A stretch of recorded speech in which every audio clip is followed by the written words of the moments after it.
You didn't arrive here by accident. The field brought you. Right now, you're holding a message that shows up only when your coherence is flickering, when your signal is clear enough to notice the static, but not yet strong enough to hold the new timeline. That's not failure. That's diagnosis. A cracked radio doesn't mean the song disappeared. It means the dial slipped. Your reality is still broadcasting. You just need to retune. Coherence failures announce themselves in subtle, maddening ways. Time starts to feel sticky. Hours stretch while nothing moves. You replay the same conversations, the same arguments, the same days. The body gets heavier than the plan. Ideas that once felt electric suddenly feel flat. Synchronicities pause, replaced by stale déjà vu. It's like watching a movie buffer at the exact same frame. Over and over. These aren't random glitches. They're signals. They tell you exactly where your field is leaking. Exactly which layer to repair next. And here's the hidden key. You don't need to fix everything. You just need to fix in sequence. One right move in the right order restores the entire pattern. This session is your sequencing map. We'll decode whether you're stuck in an observer loop or suffering a coherence drop. We'll rebuild from the body up. Seal the leaks. And stop wasting energy on misordered fixes. You'll learn rituals that collapse the old frequency and anchor the new one. By the end, you'll know your next step with clarity and relief. So pause, breathe. You're not lost. Your field is recalibrating. And if you're here, it means you're ready to stabilize coherence again. Type it now to anchor your intention. I am coherent with my highest timeline. Your shift begins the moment you declare it. The first step is to know which failure you're facing, an observer loop or a coherence drop. They look similar on the surface, but they're not the same.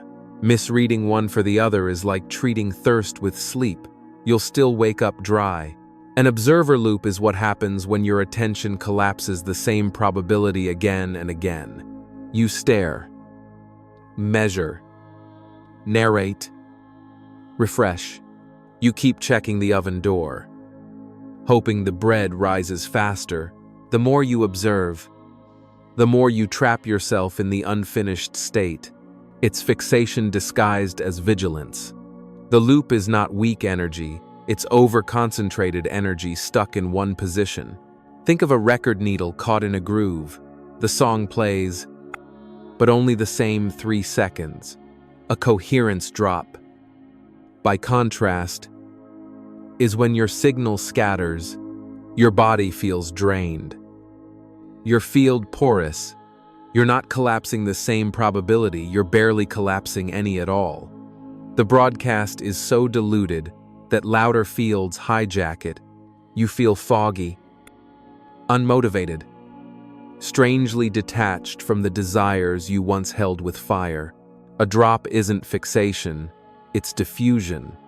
Both states repeat reality, but through opposite mechanisms. Loops lock you into sameness by over-focusing, drops strand you in limbo by under-focusing. Loops echo urgency, drops echo apathy. Loops burn voltage, drops leak voltage. That's why the same practice won't heal both. Loops demand release, softening the gaze. Stepping back, completing an action that ends. Drops demand, recharge breath. Posture, field hygiene. One is about loosening grip, the other about restoring signal. Here's the bottom line: if you don't know which you're in, you'll keep applying the wrong fix. That's why so many seekers feel stuck. They meditate harder when they should move. They push harder when they should breathe. Diagnosis is mercy. The loop and the drop are different doors, but both lead out of repetition once you learn which one you're in. If you can't name the failure mode, you'll keep guessing. That's where the symptom grid comes in. It isn't judgment, It's pattern recognition. When 3 or more categories align, you know which state you're in. Mental signs, in a loop. The mind races with, "Why isn't it here yet?" and "Let me check again." It feels urgent, obsessive, and circular. In a drop, the mind goes blank or foggy. Thoughts don't string together. Motivation vanishes mid-sentence. Emotional signs, loops, fuel anxiety. Hypervigilance, even excitement that burns out quickly. Drops flatten emotion into apathy. Irritation, or numbness. You're not pulled forward, you're barely pulled at all. Somatic signs in loops. The body narrows, jaw clenched. Eyes fixed. Breath short. Energy is high but locked. In drops. The body collapses, slumped posture. Heavy limbs. Shallow chest. Energy is low and leaking. Social signs. Loops push you to chase reassurance. You text, scroll, or ask for confirmation. Drops withdraw you from resonance, you ghost calls. Avoid feedback. Shut doors. Environmental signs loops generate clutter by over-optimizing. 10 tabs open. Endless tools. Constant tweaking. Drops allow entropy piles of laundry. Air. A desk that drains instead of feeds. Put the categories together. If your jaw is tight, your eyes locked, your emotions anxious, and your desk overloaded, you're looping. If your body slumps, your mind fogs, your emotions fade, and your room feels heavy, you're dropping.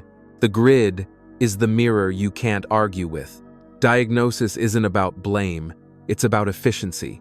Too many seekers waste months applying mindset hacks to body-level leaks, or body resets to belief-level loops. The symptom grid spares you wasted effort. You don't need to fix everything, just the right thing. And once you spot the pattern, the repair path is clear. Your day is a mirror, not symbolic, not poetic literal. The field reflects itself back through schedules, spaces, and interactions. This is the quantum mirror reality as feedback, not punishment. When coherence fails, the mirror grows obvious. If your calendar is packed but your body is heavy, the mirror says you are over-observing metrics that don't matter. If your space is clean but your thoughts feel foggy, the mirror says your bioelectric floor is low. Recharge first. If people keep unloading drama on you, the mirror says your boundaries broadcast available. Even when your words say no, don't argue with the reflection. Notice it. The mirror doesn't lie. It reports. The power of the quantum mirror is that it bypasses self-deception. You may convince yourself you're focused, but if the environment is cluttered, your field is too. You may insist you're at peace, but if your posture is collapsed, your signal is leaking. The mirror speaks in patterns, not excuses. So here's the practice once a day. Pause and read your mirror. Look at your body, your room, your interactions. Ask, what does this reflect about my field right now? Then, instead of judgment, choose one micro-action that restores coherence. Open a window, stretch your chest, finish a lingering task. Every tiny shift changes the reflection. Your field is honest, and the mirror is merciless. But mercy is hidden inside mercilessness. It gives you exact coordinates for repair. If your day keeps repeating, your field is doing the same. Break the repetition by believing the reflection. Calibration begins when you accept that reality is a mirror, not a sentence, but a signal. Your body is not just flesh. It is an antenna tuned to the quantum field. Every nerve, every breath, every posture is part of the signal you broadcast. When the antenna is aligned, reality locks into clarity. When the antenna is bent, the signal distorts, and coherence collapses. This is why the first fix is always physical, because the nervous system sets the floor for coherence. Think of your vagus nerve as the dial. When it tones smoothly, the body broadcasts safety. Heart and brain entrain. Rhythms sync, and the field hums in coherence.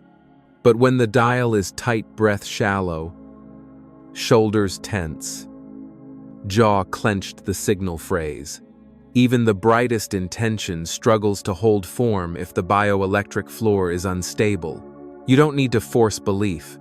You need to regulate physiology. Breath is the quickest access point. Low, slow inhales through the nose expand the diaphragm, signaling safety. Long exhales activate parasympathetic calm. A steady rhythm is like tuning static into music. With every breath, the body whispers to reality, "We are safe to create." Posture also programs the field. A collapsed chest broadcasts defeat before you even speak. A lifted sternum, relaxed shoulders, and balanced head above heart broadcasts openness and stability. These micro-adjustments shift the signal without a single word. When you forget that the body is an antenna, you try to solve coherence with thought alone. But a scrambled broadcast cannot be fixed by changing the song, it must be fixed by straightening the antenna. That's why coherence always begins at the bioelectric level. Here's your reminder before you visualize. Manifest. Orpheum. Regulate. Breath. Gaze. Posture. Reality doesn't respond to intensity, it responds to integrity. And integrity begins in the body. When coherence fails, many people double down on observation. They think if they just track harder, check more often, or visualize with more intensity, reality will bend. But over-observation doesn't bend probability, it burns it. Every observation collapses the field. That is the observer effect. When you check once with clarity, you collapse toward alignment. But when you check 100 times with anxiety, you collapse toward the unfinished version of reality again and again.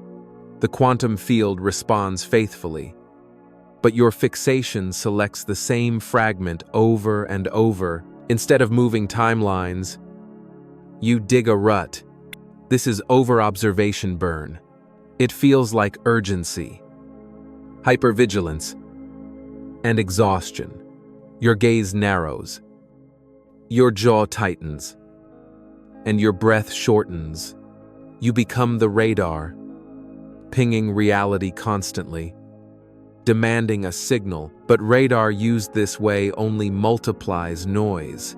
The more you chase confirmation, the less coherent the field becomes. Here's the paradox. The harder you look, the less you see. The timeline you want won't emerge while you keep forcing the spotlight onto the not yet version. Coherence is not built by force, it's built by rhythm, by softening the gaze, widening attention, and allowing completion. To you free energy to move forward. The fix is release. Instead of staring at the seed, water it once and step back. Instead of refreshing the inbox, complete a micro-action in the physical world, send a message, close a loop, take a walk. Reality doesn't require constant surveillance. It requires trust in the collapse you already initiated. Here's the bottom line. if you feel urgency and exhaustion at the same time. You're not manifesting, you're looping. Over-observation burns voltage and collapses the wrong probabilities. Step back, widen the lens, let the field breathe with you. When coherence slips, the fastest way back is not hours of meditation, it's 90 seconds of reset. The nervous system recalibrates faster than the mind does, and a short, structured practice can return your field to alignment before the loop deepens. This is the micro reset. Here's how it works. Step 1, breath. Inhale through your nose for 4 counts. Place one hand on your chest and one on your lower belly. Feel the diaphragm expand. This signals safety to the vagus nerve, switching you from survival mode into coherence. Step 2, name. Hold for 2 counts. In your mind, label the old frequency with one word: hurry, fear, proving, scarcity. By naming it, you externalize it. The frequency is no longer you, it's just a pattern passing through. Step 3, release. Exhale slowly through the mouth for 8 counts, whispering the word release. Drop your shoulders, soften your jaw, and let your eyes rest on the horizon. This signals the body that the loop is complete. Step 4, anchor. After the exhale, perform one small action that closes a loop in physical space. Tidy a surface, drink water, or stretch open your chest. Completion restores voltage, and voltage restores coherence. 90 seconds, that's all it takes. Most people think change requires struggle, but the body obeys rhythm faster than effort. The micro reset works because it bypasses argument and reprograms physiology directly. You don't debate your beliefs, you shift your state. Whenever you feel urgency rising or fog settling, pause and run the sequence breath. Name. Release. Anchor. The old frequency collapses. The new one stabilizes. Here's the hook. Coherence isn't found in hours of striving. It's restored in 90 seconds of rhythm. Try it once today, and you'll feel the field hum again. One of the most subtle leaks in coherence is the invisible script, the unspoken storyline running beneath your choices. You wake up intending to shift timelines, but before you even move, a silent line whispers, "Not today, not safe, not allowed," and without noticing, you obey. These scripts don't come from your conscious mind.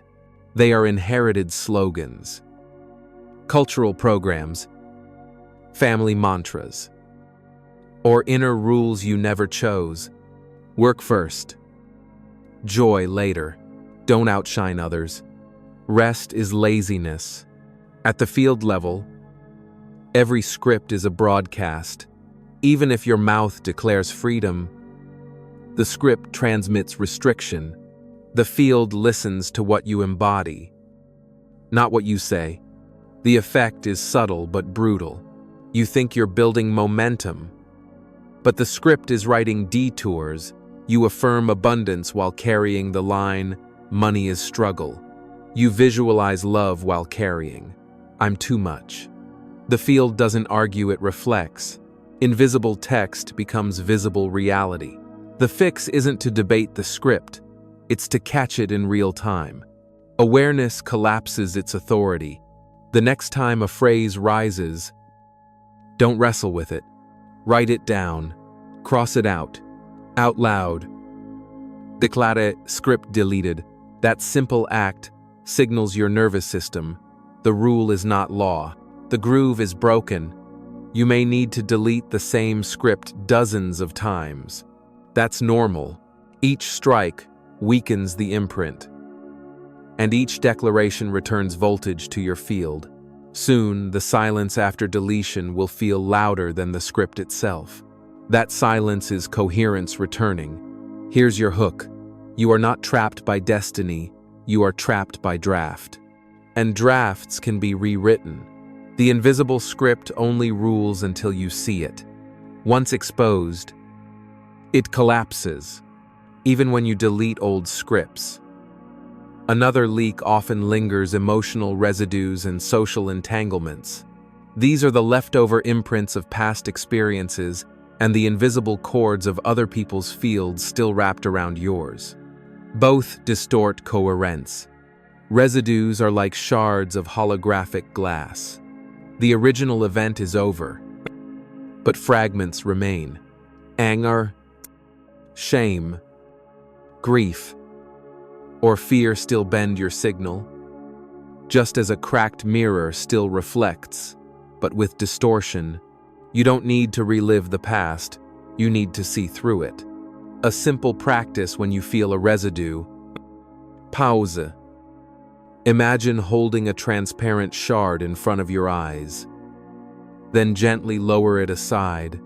Whisper, "This is not my present." Entanglements, on the other hand, are active chords of resonance. If you are the calm one in the group, you become the stabilizer. People unconsciously pour their chaos into your field. Over time, you confuse their noise with your own. This is why you leave certain conversations heavy, or feel drained after scrolling feeds. The field isn't failing, it's overloaded with borrowed loops.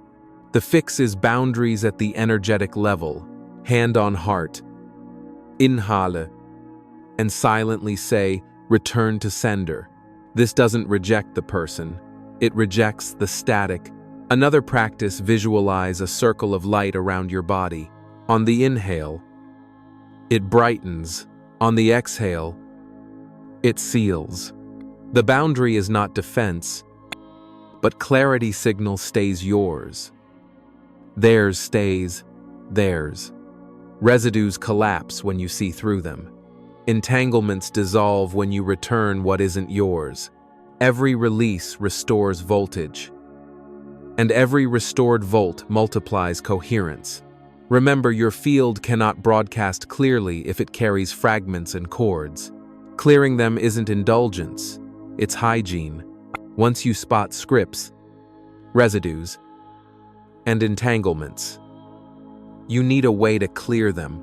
That's where Field Rinse comes in, a daily 3-minute reset that washes your signal clean. Think of it as showering your energy body the way you shower your skin. No one questions the need for hygiene at the physical level. The field deserves the same. The ritual has 3 parts. Step 1, 30 seconds of hum. Stand or sit tall. Place your hand on your chest and hum a low note. The vibration resets vagal tone, losing emocional residues, and signals coherence to the heart. Step 2, 60 seconds of shake. Let your arms, legs, and jaw tremble gently. Don't choreograph, just release micro-tremors. Shaking discharges stagnant current the way lightning clears a sky. Step 3, 90 seconds of figure-8 sweeps. With relaxed arms, trace sideways infinity signs through the air. Imagine silver rain falling through your field. Rinsing static. The figure-8 motion restores cross-hemisphere flow in the brain, bringing left and right back into rhythm. 3 minutes. That's all. Do it once a day, and you'll notice conversations feel lighter, rooms clearer, and decisions less sticky. The point is not perfection, but maintenance. A field rinsed daily doesn't accumulate the same density. If you want to amplify the practice, add intention. On the hum, whisper the word coherence. On the shake, say release. On the sweep, say reset. Words ride vibration and strengthen the signal. Remember, coherence doesn't survive in a dirty container, a leaky, Cluttered field can't hold miracles, but hygiene restores hospitality. The field rinse is your simplest insurance whatever chaos you meet. You come back clean. When coherence fails, most people instinctively reach for more fixing, more affirmations, more journaling, more visualization, more work. The assumption is simple if reality feels stuck. I must not be doing enough. But this reflex creates what I call the fixing spiral, a loop where effort multiplies but results shrink. Here's why coherence is not intensity. It's order. When you pile on techniques without sequence, you stack noise on noise. The nervous system grows hypervigilant. The field scatters. The more you try to fix, the less stable the signal becomes. It's like adding extra paint layers onto a cracked wall. For a moment, it looks better. But the cracks always bleed through. The spiral is seductive because it feels productive. You meditate for hours. Script, désir. Repeat mantras, but nothing lands. You start blaming yourself. Maybe I don't believe enough. Maybe I'm blocked. In truth, you're not broken. You're missequenced. You're applying the right tools in the wrong order. Think of trying to play a symphony with instruments tuning out of sync. Each musician is skilled, each note valid, but without sequence, the sound collapses. The same applies to your field. Techniques aren't the issue. Timing is. The fixing spiral wastes energy because it confuses action with alignment. What restores coherence isn't more. It's next, right? One breath before belief. One reset before visualization. One boundary before affirmation. When the order is right, the field locks. When it's wrong, even perfect practices unravel. Here's the bottom line. The fixing spiral is not laziness, but misorder. Stop stacking. Start sequencing. Coherence doesn't need endless effort. It needs correct order of operations. And that is the hidden key we unlock next. If the fixing spiral shows us what fails, the order of operations shows us what works. Reality doesn't collapse through random effort. It collapses through sequence. Just as math problems require the right order, first parentheses, then multiplication, your field requires a precise progression to stabilize coherence. Skip a step, and the equation breaks. The correct sequence is simple but powerful. Body field focus choice, embodiment broadcast. Step 1, body. Regulation first.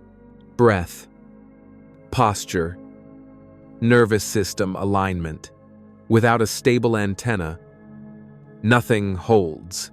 Step 2, field. Hygiene second. Clear residues. Return entanglements. Rinse, static. A clean container can actually hold upgrades. Step 3, focus. Only now is it safe to direct attention. Visualization. Affirmation. Intention. All collapse probabilities, best on a clean, regulated base. Step 4, choice. After focus comes decision. One concrete action that closes a loop in the physical world. Choice translates coherence into motion. Step 5, embodiment. Align posture, voice, and micro-actions with the new state.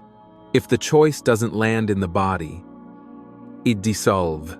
Step 6, broadcast. Finally, coherence radiates outward. Heart amplitude, social resonance, morphic lift.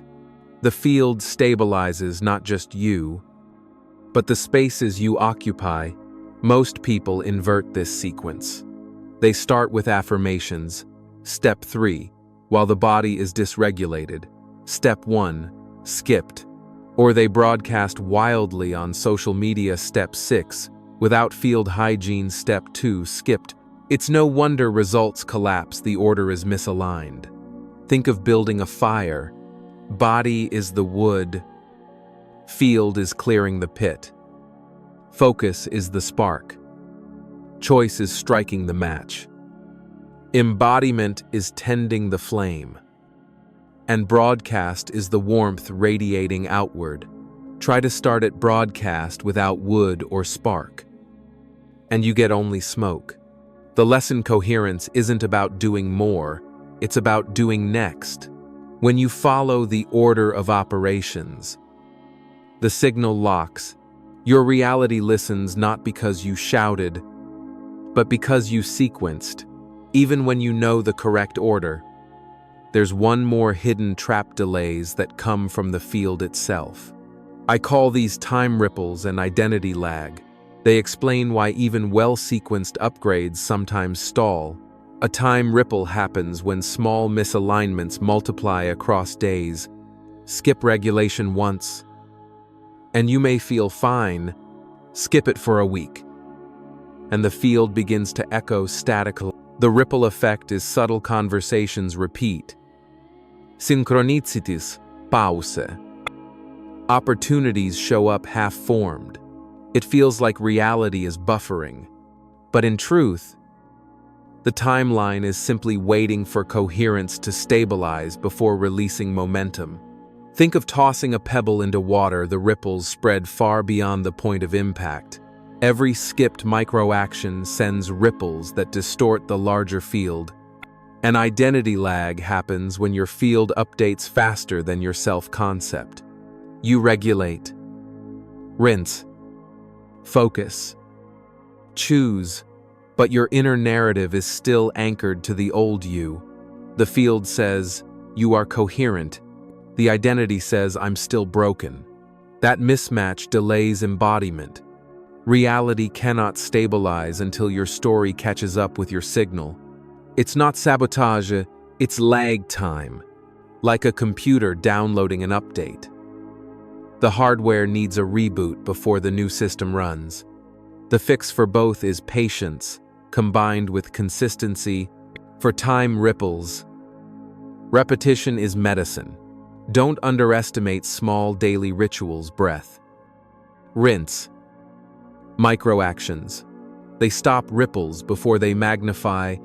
For identity lag, declaration is medicine. Speak the new self into existence daily, even before you fully feel it. I am coherent with my highest timeline. The nervous system hears it. The field mirrors it. And identity catches up.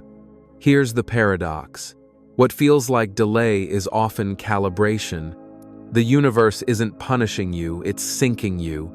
When you understand ripples and lag, you stop panicking at pauses.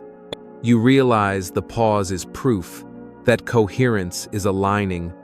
So, if your reality feels stuck even after right sequencing, don't spiral. Ask, am I leaking through skipped rituals? Am I lagging behind my new identity? Then adjust. Every ripple can be smoothed. Every lag can be closed. And once coherence locks, the shift is immediate, like a song finally snapping into perfect pitch.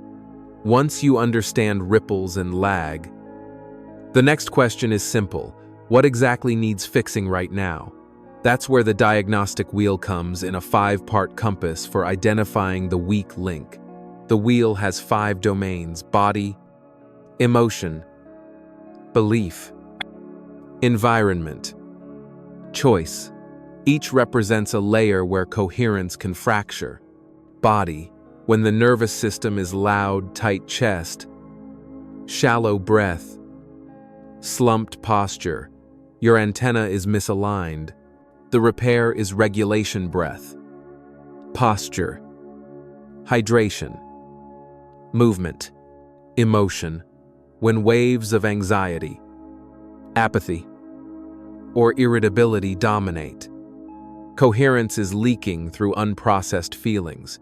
The repair is coherence breath. hums, or short resets that bring rhythm back. Belief. When inner scripts repeat, "I'm not enough." It never works. Coherence fractures at the cognitive layer. The repair is exposure. Name the script. Cross it out. Declare script deleted. Environment. When your space drains, you clutter. Noise. Stagnant air. The field can't stabilize. The repair is geometry. Clear one surface. Open one window.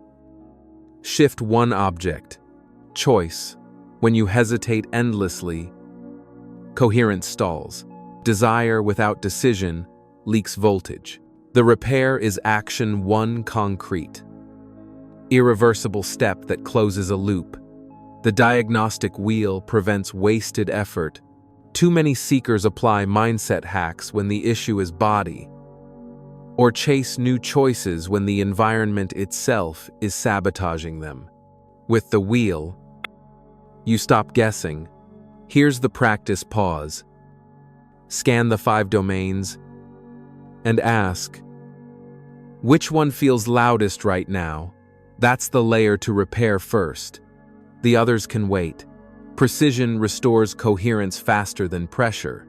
Once you identify the domain with the diagnostic wheel, the next step is precision. Apply the right tool to the right break. Mismatching wastes energy. Matching multiplies coherence.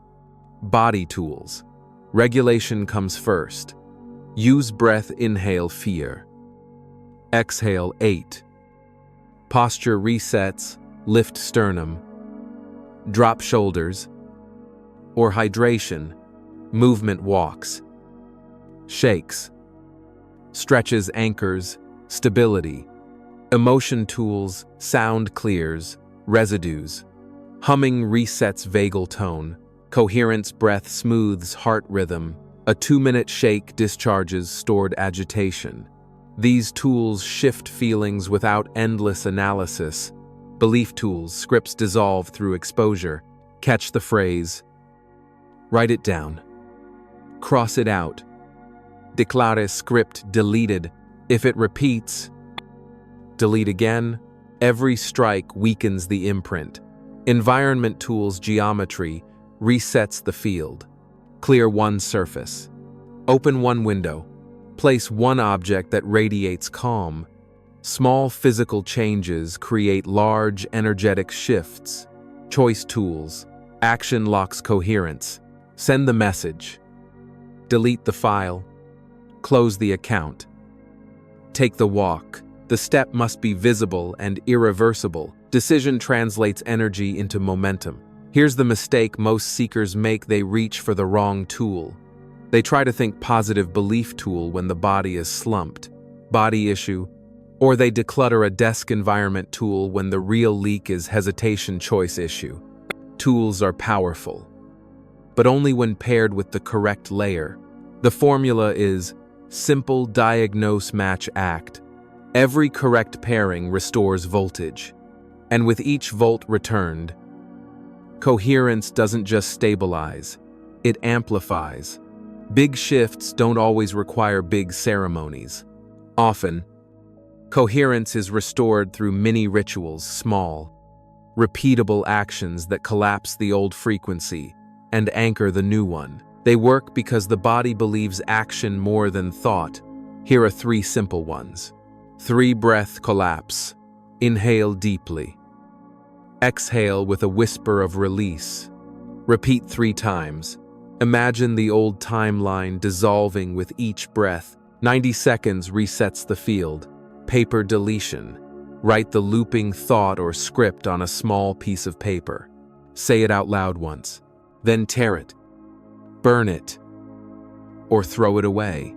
The act translates mental deletion into physical collapse. Heart anchor. Place your hand on your chest. Close your eyes. And declare, I am coherent with my highest timeline. Feel the vibration in your body as the anchor. These rituals are quick, but they bypass resistance.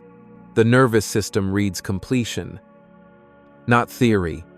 and completion is voltage. Remember, coherence isn't restored by waiting, it's restored by micro-actions repeated daily. One breath, one tear. One declaration is often enough to stop the leak. The ritual doesn't just shift the field, it shifts you. Coherence isn't complete until it lands in the body. You can regulate, rinse, focus, and choose. But if the new state isn't embodied, it leaks. This is where embodiment anchors come in, small physical cues that lock the new frequency into form. Think of an anchor as a signal your body can repeat automatically. A phrase in the mind is fragile, but a posture in the body is durable. Every time you return to that anchor, you remind your field, this is who I am now. Examples: posture anchor, stand with feet grounded, sternum lifted, shoulders soft. This stance tells the body, I am open, stable, ready. Breath anchor, inhale fully. Exhale with a long sigh. The nervous system records calm as baseline. Gesture anchor. Place your hand on your heart when declaring coherence. Over time, the gesture itself triggers the state. Anchors work because the nervous system trusts repetition more than imagination. You don't need to convince yourself endlessly. You just need to train the body to return to coherence on command. Here's the practice. Choose one anchor today. Repeat it 3 times daily. Link it with a declaration, I am coherent with my highest timeline. Within days, the body will stabilize the state faster than the mind can doubt it. Embodiment anchors are not decoration, they are locks. They turn fragile shifts into durable states. Without them, coherence fades. With them, coherence roots. Once coherence is embodied, it doesn't stay contained. The field naturally radiates. This is broadcasting coherence. Your signal stabilizing not only your own timeline, but also the spaces and people around you. The heart is the primary transmitter. Research shows the heart's electromagnetic field extends several feet beyond the body, constantly informing others at a subconscious level. When your heart rhythm is coherent, people feel safer around you. They may not know why they relax, but their nervous system entrains to yours. Broadcasting isn't about forcing energy outward, it's about amplitude. A steady, regulated field resonates louder than scattered intensity. Think of a lighthouse. It doesn't chase ships. It simply shines. And ships orient themselves. Your coherence works the same way. Practical broadcasts are simple. Speak slower. With pauses, silence carries coherence as much as words. Enter a room with an open chest and grounded stance. Your posture transmits stability before you speak. When others spiral, hold your own rhythm. Their field will start syncing to yours. This is the hidden service of coherence. It's contagious. By embodying your highest timeline, you become a stabilizer for others without effort. Remember, the most powerful broadcasts are unspoken. Your field is the message. When you maintain coherence, you're not just shifting your reality, you're amplifying a collective one. Embodiment and broadcast become effortless when you have a daily rhythm. That's the purpose of the 9-minute stack, a compact practice that keeps coherence stable without overwhelming your schedule. Just 9 minutes. Divided into 4 parts. 2 minutes. Breath. Inhale through the nose for 4 counts. Exhale through the mouth for 8. This resets vagal tone and tells the body, we are safe to create. 2 minutes stillness. Close your eyes. Place your hand on your heart and feel the rhythm of your pulse. Let the field entrain to the heart's coherence. 2 minutes movement. Shake. Stretch. or trace figure-8 patterns with your arms. This clears residues and restarts. Cross-hemisphere flow.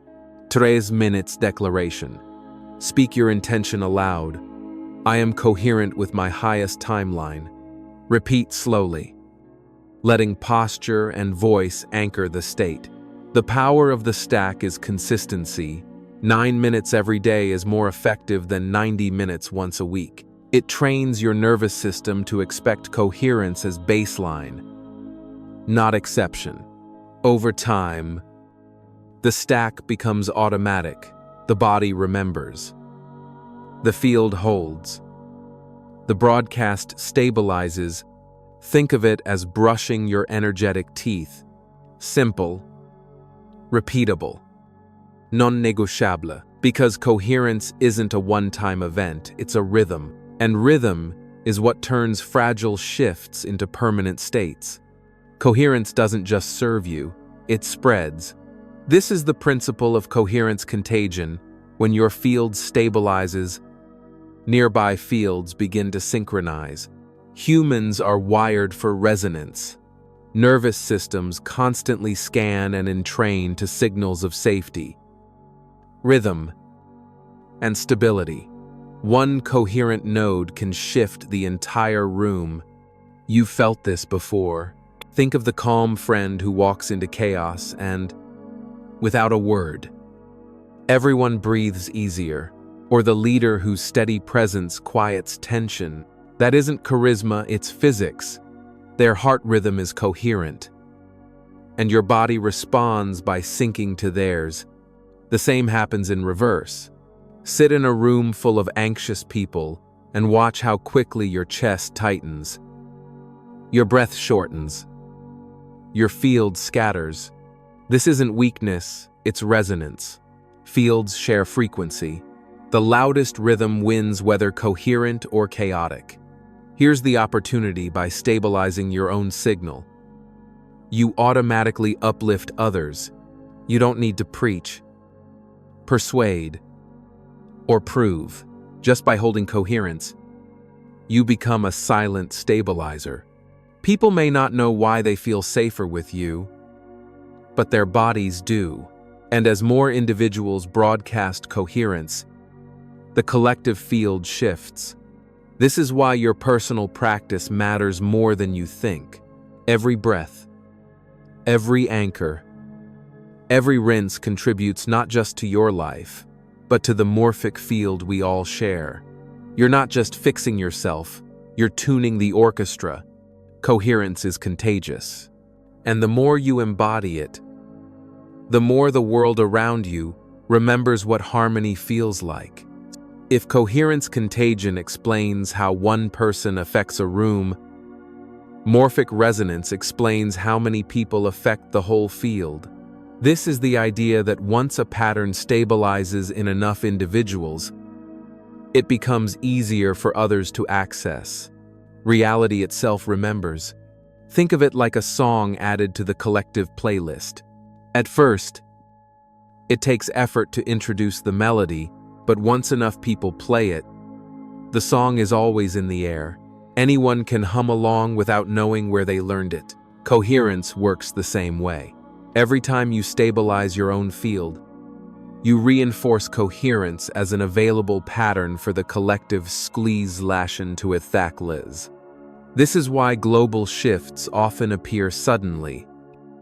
As if out of nowhere, enough nodes reached coherence, and the resonance tipped. What once felt impossible becomes obvious. What once required effort becomes natural. Your practice isn't isolated.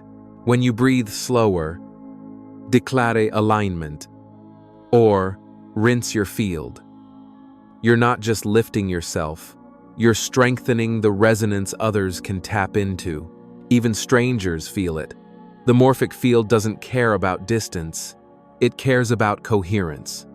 This is the larger hope every individual act compounds into collective awakening. By embodying your highest timeline, you become not only a stabilizer, but also a transmitter of possibility for the whole network. The final image for collective coherence is the quantum lighthouse.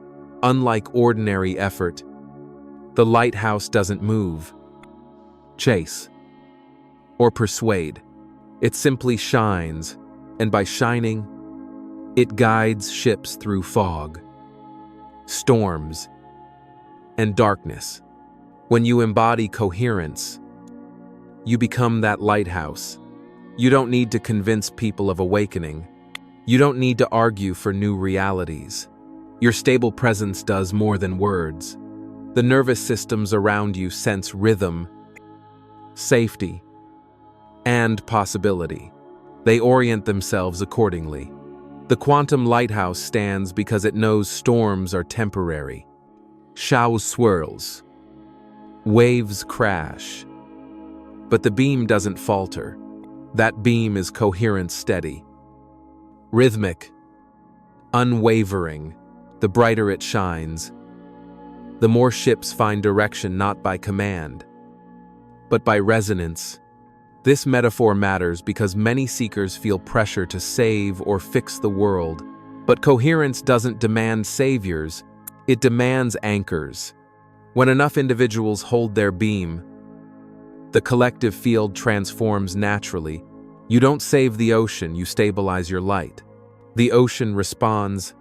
Here's the practice each time you feel overwhelmed by collective chaos. Place your hand on your heart and declare, I shine coherence. Picture your field as a beam cutting through fog. Don't force the world to change, just shine. Ships will find you. The awakening isn't a future event, it's a network of lighthouses already shining. The more you hold coherence, the more the fog clears for all. You've seen the pattern coherence fails when order is lost, when residues linger, when scripts run unseen. But you've also seen the repair breath, reset, sequence, anchor, broadcast. None of this is theory, it's practice. And practice rewrites reality. Here's the truth. Most people miss your reality doesn't shift because you try harder. It shifts because you align deeper. Coherence isn't a reward for struggle. It's the natural state once the noise is cleared. You don't need to fix everything at once. You only need the next right repair. One breath to calm the body, one rinse to clear the field, one declaration to align identity, one action to close a loop. These micro-choices accumulate, and suddenly the fog lifts. The song of your highest timeline comes through clear, and remember, your coherence doesn't stop with you. It ripples outward, synchronizing families, communities, and the collective field. By holding your beam steady, you become the quantum lighthouse, proof that stability is possible even in chaos. So here is the invitation. Place your hand on your heart right now and declare in the comments, I am coherent with my highest timeline. Write it. Speak it. Anchor it. This isn't just a phrase. It's a signal to your field and a broadcast to ours. Your shift is not someday, it begins the moment you declare, shine coherence. The world is waiting.